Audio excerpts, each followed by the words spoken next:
দর্শক আছি উত্তরবঙ্গের প্রাণকেন্দ্র চাঁচকোরহাটে। চাঁচকোরহাটে রসুনের দাম কেমন সে সম্পর্কে আপনাদের বিস্তারিত জানিয়ে দেওয়ার চেষ্টা করব।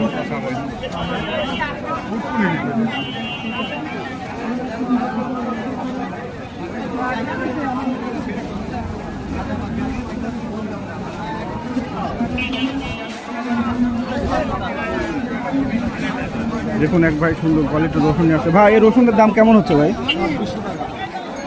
2600 টাকা বলছে। আপনারা কত হলে বিক্রি করবেন? 2700 হলে বিক্রি করবেন। রসুনের দাম এবার তো খুব খারাপ ভাই। বাজার একটু খারাপ, কৃষকের জন্য খুবই। গতবারও রসুনের দাম অনেক ভালো ছিল, তাই না? আর এবার এই রসুন 2600 টাকা দাম হচ্ছে।